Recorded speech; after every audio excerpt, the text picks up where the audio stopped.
Durga style cooking ব্লগে অনেক অনেক স্বাগত। আজকে চলে এসেছি শীতকালীন একটা পিঠের রেসিপি নিয়ে। সেদ্ধ পুলি খুব ফেমাস পিঠে।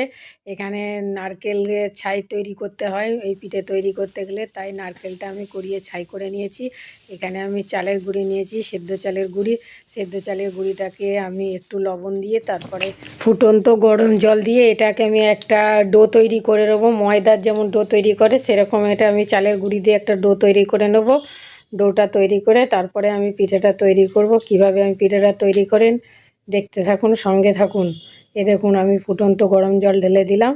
এটা হাত দিয়ে প্রথম প্রথম মাখতে খুব অসুবিধা হবে, কিন্তু এটা হাত দিয়েই মাখতে হবে। তারপরে এটাকে আমি পিঠে তৈরি করে নিচ্ছি। দেখুন কিভাবে আমি গোল গোল করে একটা বাটির মতো করছি। তারপরে এটার মধ্যে একটা আমি পুর ভরে দেবো। পুর ভরে সেটাকে আমি ভালো করে মুখটা আটকে দেবো। যেরকম করে কয়েকটা পিঠে বানিয়েছি ওরকম করে একটা পিঠে আপনাদেরকে বানিয়ে দেখাচ্ছি। দেখুন কয়েকটা বানানো রয়েছে থালার মধ্যে। এবার আমি ওটাকে মুখটা ভালো করে আটকে দিলাম, যাতে ভেতরের পুর, নারকেলের পুরটা বাইরে বেরিয়ে না আসে, বা সেদ্ধ করার সময় পুরটা না বাইরে বেরিয়ে যায়, সেই জন্য এটা আমি ভালো করে সিল করে দিলাম। এইভাবে আমি সমস্ত পিঠেগুলোকে বানিয়ে আমি এবং ভাপাতে দেব। আমি উষ্ণ গরম জল বসিয়ে দিয়েছি গ্যাসে।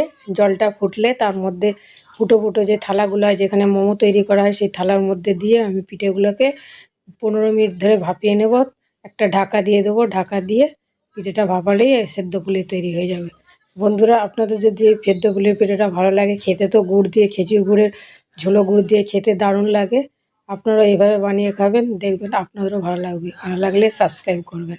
ধন্যবাদ।